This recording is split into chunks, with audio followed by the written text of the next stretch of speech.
Boa tarde. Boa tarde. Bom, eu estou aqui hoje com uma responsabilidade depois de tudo que vocês conversaram ontem, um dia inteiro de várias trocas, várias informações. Nós já sabemos o quanto os espaços construídos impactam no nosso dia a dia, que não existe ambiente neutro, que todos os ambientes comunicam alguma coisa. Aliás, aprendi com a Kátia hoje aqui que tudo comunica alguma coisa.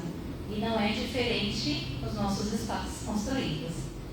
Então, na tarde de hoje, eu gostaria de vocês me respondessem uma pergunta. Se no cenário hipotético a casa de vocês pudesse ser levada ao médico, qual seria o diagnóstico que ela receberia em cima de um check-up? Fica a pergunta. É qualquer sua casa. Se você pudesse, no cenário hipotético, pegar a sua casa e levá-la até o médico, qual seria o diagnóstico da sua casa hoje? Últimas horas de vida.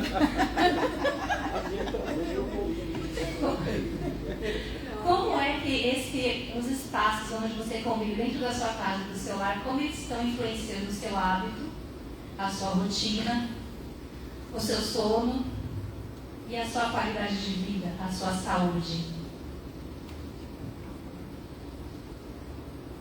Bom, para quem está me assistindo aqui agora, meu nome é Thaisa Volkov, eu sou arquiteta urbanista, eu sou especialista em engenharia diagnóstica e eu atuo com a saúde das edificações. Então, eu trabalho analisando a qualidade dos espaços construídos. E eu gostaria de fazer uma provocação aqui para vocês, porque nós estávamos o tempo todo com os meninos agora há pouco falando sobre espaços conectados, sobre inteligência, mas no meu ponto de vista, as cidades inteligentes elas começam não no macro, mas no micro. Para mim, cidades inteligentes começam dentro da nossa casa, do nosso lar.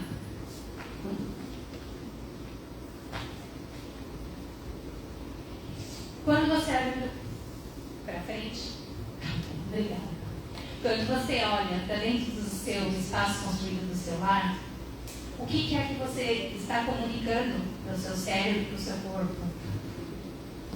A luz, a iluminação, da forma que ela está posicionada no ambiente, a qualidade dessa iluminação. Ela, de certa forma, ela faz com que o seu ritmo seja influenciado, o seu hábito. Se você dorme bem, se você tem dor de cabeça, se não tem, porque você consegue focar ou não nas suas atividades de uma forma prática. Você tem a temperatura, o ruído e a qualidade do ar. São parâmetros que nós temos dentro do conforto ambiental, que eles são complexos. Cada um desses daria aqui aulas sobre essa área de conforto. E nós não temos como explorar isso aqui. Então, a ideia inicial que eu trago aqui para vocês é entender um pouco melhor o que até então, para nós técnicos, é muito explorado. E trabalhando na área de engenharia diagnóstica, eu percebi que existe um desconhecimento do público final. As pessoas não sabem o ar que elas estão respirando, elas não sabem a temperatura que elas estão ali vivenciando. Elas não sabem que o mínimo ruído vai fazer com que elas percam a concentração, com que elas fiquem irritadas. Elas não conseguem perceber que aquele ar poluído ele está interferindo na saúde. E os espaços, eles são os primeiros influenciadores da nossa saúde. Eu, no começo, fiquei pensando se eu traria ou não algo tão técnico para cá. E como trazer um technique, vou falar assim, para pessoas finais. Eu sei que aqui eu estou falando com técnicos das todas as áreas. E para mim brilha os olhos, porque na engenharia diagnóstica eu aprendi que nós trabalhamos em equipe multidisciplinar. Que não existe um profissional sem o outro. E nós nos complementamos. E aí a engenharia diagnóstica me fez olhar para os ambientes construídos de uma forma totalmente diferenciada. É entender o quanto ele impacta na vida das pessoas e quanto as pessoas e os profissionais impactam na vida desses ambientes da forma que ele é projetado, planejado. Vocês já ouviram falar na síndrome do edifício doente? Talvez. alguns aqui na área de saúde. Mas ciclo do ambiente doente. Alguém aqui já ouviu falar? Ciclo do ambiente doente para nós seria nada mais do que uma pessoa que tem todos os sintomas que eu acho que estão atrás de mim aqui, eu não sei se vocês conseguem ver, se eu estou na frente aqui. Pois bem, todos esses sintomas aqui, eles podem ser gerados ou agravados pelos espaços construídos. E nós não temos a mínima noção. Quer dizer, nós técnicos temos, mas a pessoa que está morando na sua casa, a pessoa que está aí no seu comércio, no seu escritório, com seus funcionários, ela não sabe que o aumento do absenteísmo, as faltas, os atestados por questões de saúde, de alergia, as idas aos médicos que não passam, e de repente ela volta para sua casa com um monte de remédio, ela toma aquele remédio e os sintomas voltam. Então, o ciclo de um ambiente doente, ele é o quê? É uma pessoa que ela tem contato com um ambiente contaminado, por diversos parâmetros técnicos. Dentre eles, todos aqueles que eu citei inicialmente: qualidade do ar, temperatura, ruído e outros. E aí ela começa a ter alguns sintomas físicos porque o corpo está respondendo. E ela não consegue associar o que o corpo dela está sentindo com a sua casa. E aí ela vai no médico, ela é medicada, e aquilo passa temporariamente. E aí eis que depois aquilo volta, porque ela voltou para a sua casa, talvez não de imediato, mas depois de um tempo, quando passa o efeito dos remédios. E eu, antes mesmo de ser arquiteta, com 4 anos de idade, eu sofri exatamente isso. Ciclo do ambiente doente na minha vida. Eu não sei aqui na Bahia como que é, mas em São Paulo, antigamente se usava muito lustramóveis. O cheiro era maravilhoso. Era aquele ambiente perfumado, a casa limpa, organizada, mas aquilo era um veneno para a minha saúde. E foram várias e várias idas ao médico, problemas de asma, bronquite, questões respiratórias, e nada se resolvia. E um belo dia, um médico resolveu pedir para minha mãe olhar para dentro da casa. E aí ele começou a perguntar como que era meu quarto, como que era a nossa casa. Naquela época, em 80, 90, né, quando eu nasci em 84, 90, mais ou menos, foi quando tudo começou, as crises se ampliaram. Nós tínhamos o costume de carpete. Carpete retém muita poeira, muito particulado. Nós tínhamos cortinas, que nem sempre tinham a limpeza adequada que era feita. Bichinhos de pelúcia, papel. E o coringa, a cereja do bolo, a limpeza que era feita com produtos químicos fortíssimos. Tudo isso fazia uma bomba dentro do ambiente construído. Então, todas as vezes que eu estava dentro desse ambiente construído, eu passava mal. E a minha mãe, com o passar do tempo, ela foi modificando o ambiente.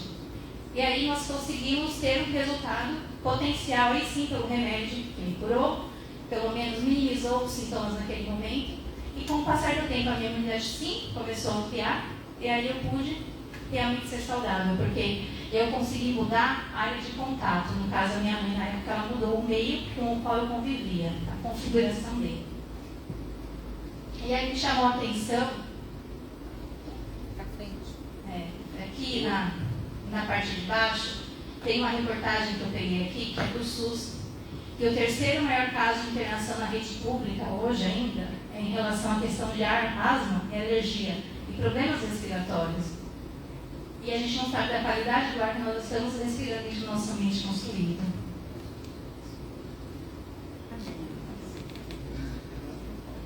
A engenharia diagnóstica, para quem não conhece, que é exatamente o que eu faço hoje, há 14 anos, nós comparamos na engenharia diagnóstica, Amélia, como eu falei para você, a casa como o corpo. Por isso que a minha palestra chama Casa como Extensão do Corpo.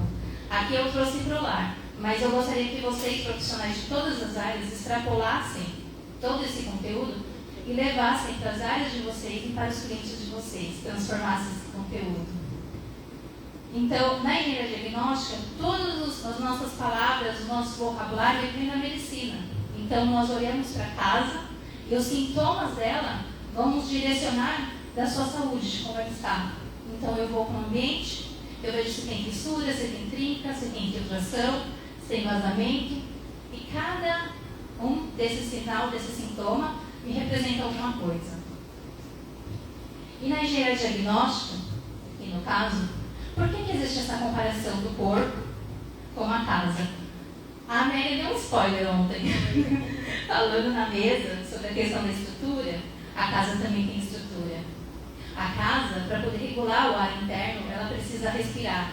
A forma, os componentes da sua construção, ela precisa trocar a temperatura dos materiais para poder manter um conforto térmico dentro da sua casa. E o nosso corpo faz a mesma coisa. O nosso corpo ele precisa regular a temperatura, ele precisa regular a umidade. Nós temos o nosso pulmão, que nos faz respirar, ele filtra o ar. E a casa também precisa dessa filtragem. Nós precisamos do sol para poder viver. Nós estamos ligados à natureza. Então, o correto era o quê? Era que todas as nossas atividades elas seguissem o ritmo circadiano, que é o nascer e o pôr do sol. Então, o ritmo das 24 horas, nossa, deveria de fato ser ligado ao ritmo do sol. E não é o que acontece dentro dos ambientes construídos. Nós temos cada vez mais uma quantidade maior de iluminação artificial, de ventilação artificial, e a iluminação natural e a ventilação natural, que são fundamentais para a saúde dos espaços construídos e para a nossa, elas estão se minimizando. E aí aqui é o meu coringa, que é a peça-chave para mim, que não adianta falar aqui sobre todo o processo da engenharia diagnóstica, o quanto todas essas ferramentas auxiliam, só basta que vocês saibam que existe alguém que faz o mapeamento da sua casa, do seu escritório, do seu prédio, e que vai poder dar o diagnóstico dela. E aí aqui, o que acontece quando eu comecei a palestra falando sobre a questão de um público mais leigo, que não técnico? É muito fácil hoje, quando eu vou para dentro do condomínio, conversar com um gestor, com uma pessoa de facilities, com um síndico, com um representante legal das edificações. Só que quando nós entramos nas unidades privativas, ou nos apartamentos, ou numa casa, seja para fazer uma perícia judicial, ou seja para fazer uma inspeção predial, eu comecei a me denotar com diversas situações e que eu via que as pessoas não entendiam que um ambiente construído por si só, por mais que tenha a qualidade da construção, sem a manutenção, ela não existe. O nosso corpo, quando nós nascemos, ele tem uma vida útil. Nós não sabemos quanto é, mas ele tem. E se nós, ao longo da nossa vida, não fizermos as atividades físicas, trabalharmos a nossa saúde de uma forma integral, talvez a gente viva bem menos do que nós deveríamos viver. E assim são os elementos que se utilizam na construção dos nossos espaços construídos. Claro que nós precisamos de materiais saudáveis, de toda uma cadeia, desde o processo da fase de planejamento da construção, precisa ter uma hierarquia, você precisa olhar para a qualidade daquilo que você está colocando dentro daquela construção.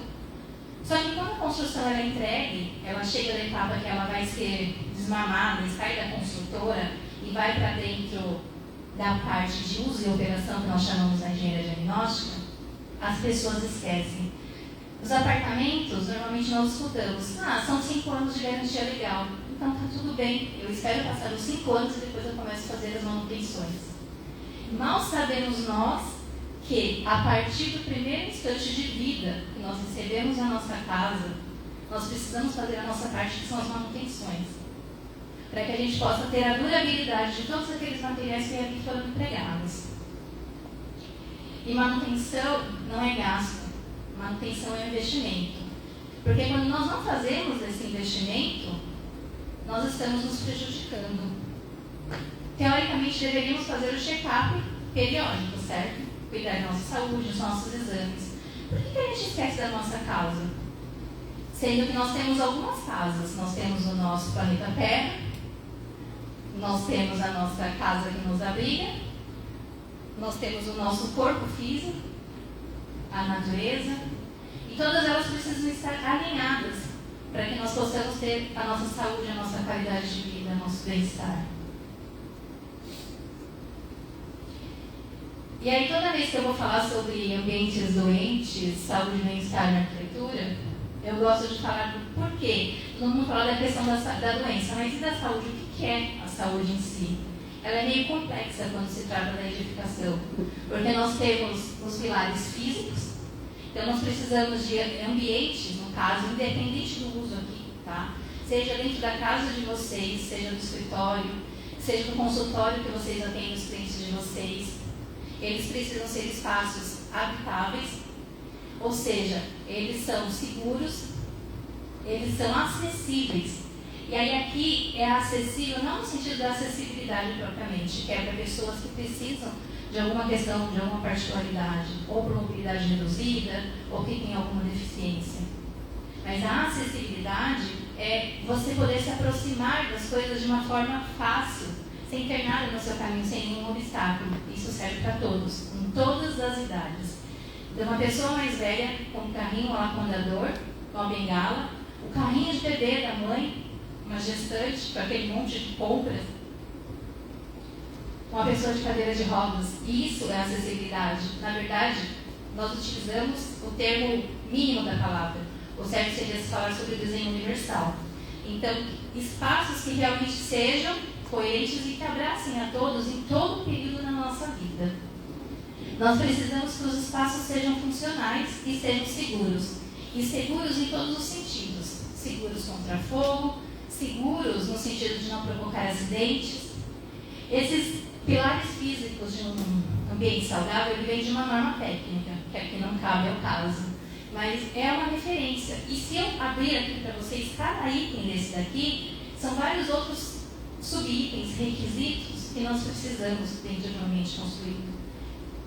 E pensa numa situação onde você tem uma área psicossocial embaixo, onde tudo isso precisa de um ambiente construído para existir. A vida das pessoas acontece dentro do ambiente construído. Todos nós temos um ambiente construído como unidade. E dentro dele, de acordo com aquilo que nós projetamos, nós podemos unir as pessoas ou separá-las.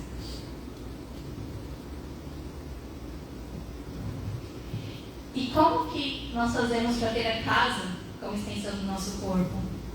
É começar a praticar o nosso olhar todo dia para os nossos espaços onde nós habitamos, para entender a saúde deles, fazer as nossas pequenas manutenções diárias, cuidar do rejunte do revestimento do piso do banheiro, da parede, olhar para a qualidade não só da limpeza dos nossos quartos, da nossa casa, que nós fazemos periodicamente, mas entender o que está acontecendo, se tem infiltrações, se tem alguma abertura, coisas que de repente vão gerar novos problemas.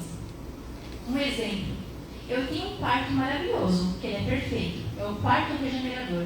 Ele atende a todos os parâmetros técnicos. Mas tem um que ele não passa. E ninguém sabe o que é. Mas tem um odor desagradável. Quando você desmonta o seu armário, você descobre que é mofo. Talvez esse mofo que está lá oculto, escondido, ele poderia ter vindo de situações que, se você tivesse antes procurado um profissional ou feito as suas manutenções, não chegaria ao estágio extremo. E aí, como que você vai ter um quarto maravilhoso, onde você vai regenerar o seu sono, se o seu olfato ele não condiz com a situação? Você está respirando um ar que é poluído. Eu achei essa frase o máximo, porque toda caminhada começa no primeiro passo. Então, é isso que eu deixo o convite para vocês, para que vocês possam levar para a casa de vocês primeiro. Depois para o consultório de vocês, eu achei o máximo, tudo que eu escutei aqui. E isso vai se desdobrando, para que a gente possa se conectar, ter pessoas mais saudáveis. Antes de termos cidades tecnológicas, nós precisamos entender as conexões humanas. Nós precisamos ter a nossa saúde restaurada. E a nossa saúde vai começar dentro do nosso lar. Para que a gente possa, de certa forma, contagiar positivamente a nossa sociedade. Nós vivemos dentro de ambientes construídos que, se eles são saudáveis, vão fazer com que as pessoas tenham saúde. Pessoas com saúde vão para as ruas. Essas pessoas elas vão contagiar positivamente outras pessoas. E essas pessoas estarão com outras pessoas para contagiar e assim sucessivamente. E isso molda toda a nossa sociedade. Agora, imagina se fosse o contrário. Um ambiente doente e fizesse com que as pessoas fossem doentes. E para mim é isso. Para mim, cidades tecnológicas é muito mais do que tecnologia. São mais do que indicadores de normas, ISOs e afins. Para mim, cidades inteligentes começam dentro da nossa casa, dentro do nosso lar. Muito obrigada.